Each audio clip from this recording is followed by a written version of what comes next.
हजरत नूह अलैहिस्सलाम पहले रसूल थे।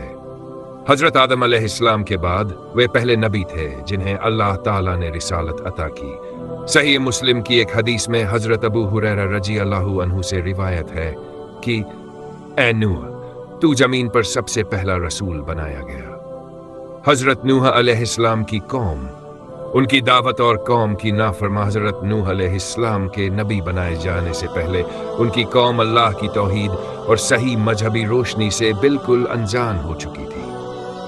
उन्होंने अपने असली माबूद अल्लाह को भुला दिया और अपने ही हाथों से बनाए हुए बुतों की पूजा करने लगे। उनकी जिंदगी का हिस्सा बन चुकी इस गलत राह को बदलने के लिए अल्लाह ताला ने अपनी सुन्नत के मुताबिक उन्हीं में से एक पैगंबर हजरत नूह अलैहिस्सलाम को भेजा। हजरत नूह ने अपनी कौम को राहे हक की तरफ बुलाया, उन्हें तौहीद अल्लाह की एकता का पैगाम दिया और सच्चे मजहब की दावत दी, मगर कौम ने उनकी बात मानने से इनकार कर दिया। न सिर्फ इनकार किया बल्कि हजरत नूह अलैहिस्सलाम के साथ नफरत और हिकारत से पेश आए। कौम के अमीरों और सरदारों ने उन्हें जुटलाने और जलील करने में कोई कसर नहीं छोड़ी।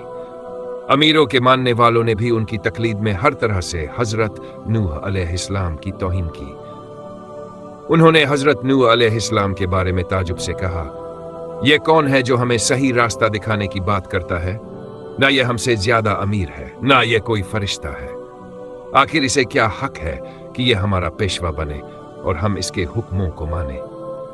वे जब भी देखते कि कौम के गरीब और कमजोर लोग हजरत नूह अलैहिस्सलाम के पीछे चल रहे हैं तो उन्हें डराने और रोकने की कोशिश करते। हजरत नूह अलैहिस्सलाम ने अपनी कौम को बार बार समझाया और तंबीह की, मुझे न तुम्हारे माल की ख्वाहिश है न तुम्हारे मनसब की। मैं कोई उजरत नहीं चाहता। मेरी पूरी मेहनत सिर्फ इसलिए है कि तुम हिदायत पा जाओ। इस खिलाफत पैगंबरी का असली इनाम और सवाब सिर्फ अल्लाह के हाथ में है और वही सबसे बेहतर बदला देने वाला है। लेकिन उनकी कौम ने उनकी बात मानने से इनकार कर दिया।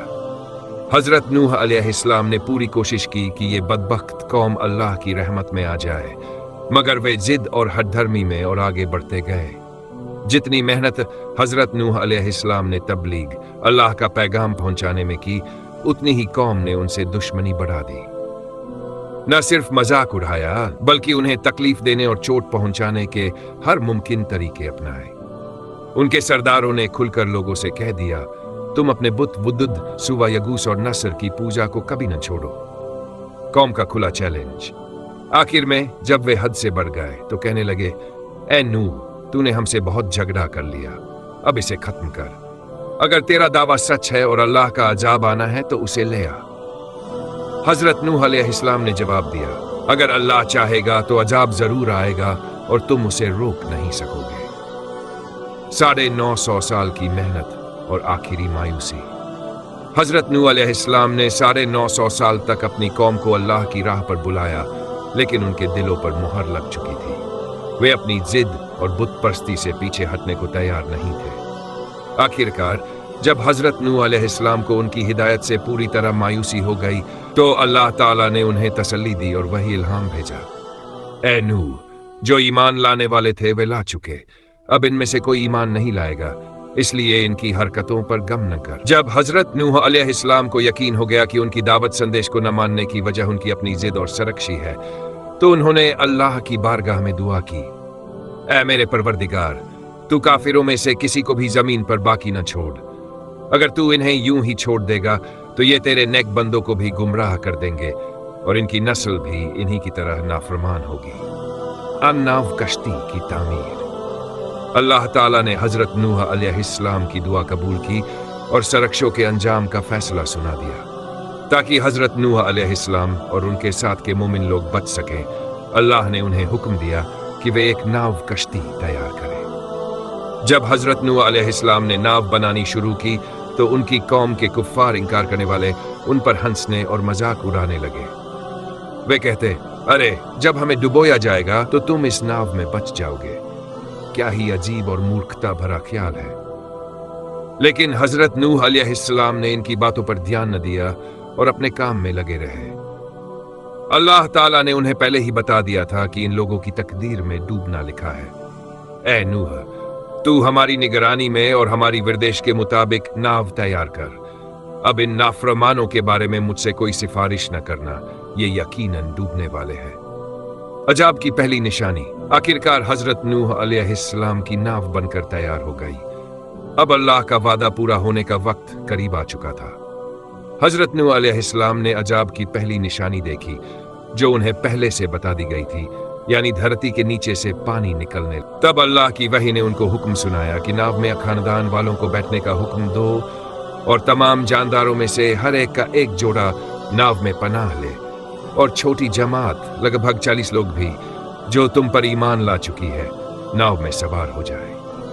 جب اللہ کی وحی کی تعمیل کی گئی تو اب آسمان کو حکم ہوا کہ پانی برسنا شروع ہو، اور دھرتی کے سوتوں کو حکم دیا گیا کہ وہ پوری طرح ابل پڑے۔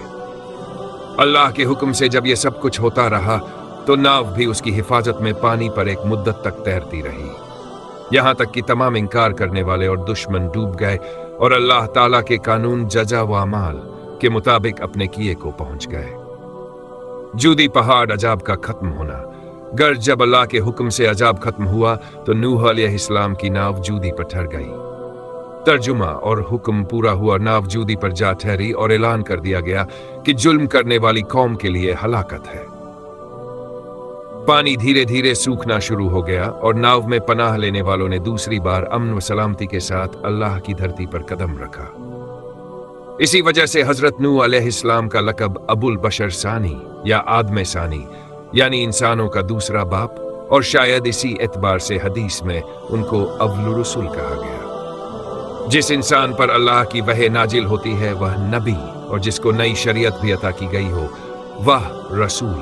رسول نبی بھی ہوتا ہے مگر نبی کا رسول ہونا جہاں تک جودی پہاڑ کی جگہ کا تعلق ہے تو قرآن نے صرف اس جگہ کا تذکرہ کیا ہے جہاں ناو جا کر ٹھہری تھی۔